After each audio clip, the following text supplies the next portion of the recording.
Hi all మరో mini vlog. Time అయితే morning 5 అవుతుంది. ఇదైతే ఈ రోజుటి మినీ వ్లాగ్ అనమాట. రైస్ కందిపప్పు అయితే కడిగేసుకొని రెండు అయితే నానబెట్టేశాను. ఫస్ట్ అయితే పప్పు అయితే కుక్కర్ అయితే పెట్టేస్తున్నాను. ఇంకొక పొయ్యి మీద అయితే చట్నీ కోసం అయితే పల్లీలు పచ్చిమిర్చి అయితే వేయించేసుకుని తాలింపు కూడా వేసి పక్కనైతే పెట్టేశాను. అదే స్టవ్ పైన ఎగ్స్ అయితే బాయిల్ అవడానికి పెట్టాను పిల్లల కోసం. నేనైతే దోశల పిండి అయితే మిక్సీ అయితే పట్టేసుకున్నాము. అందులో సాల్ట్ వాటర్ అయితే కలిపేసి పక్కనైతే పెట్టేసుకున్నాను. పప్పు అయితే కుక్ అయిపోయింది.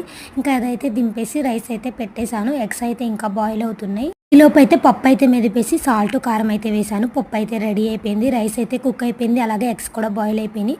ఇంకా పిల్లలు మా హస్బెండ్ లేగిస్తే ఇంకా ఫ్రెష్ అయిపోయారు. వాళ్ళ కోసం అయితే దోశలు అయితే వేసి ఇచ్చాను, తింటున్నారు. మా హస్బెండ్ కోసం లంచ్ అయితే ప్యాక్ చేశాను. ఇంకా మా హస్బెండ్ కూడా బ్రేక్ఫాస్ట్ చేస్తున్నారు. లంచ్ కూడా ప్యాక్ చేయడం కంప్లీట్ అయిపోయింది. డ్యూటీకి అయితే వెళ్ళిపోతున్నారు. బాయ్ అయితే చెప్పేసి ఇంట్లోకి వచ్చేసి మా అమ్మాయికి స్నాక్స్ అయితే పెట్టేసి ఫ్రెష్ అయిపోయింది. ఇంకా వాళ్ళ తాత కూడా వచ్చేసారు. స్కూల్కి అయితే వెళ్ళిపోతుంది. వీడియో నచ్చితే లైక్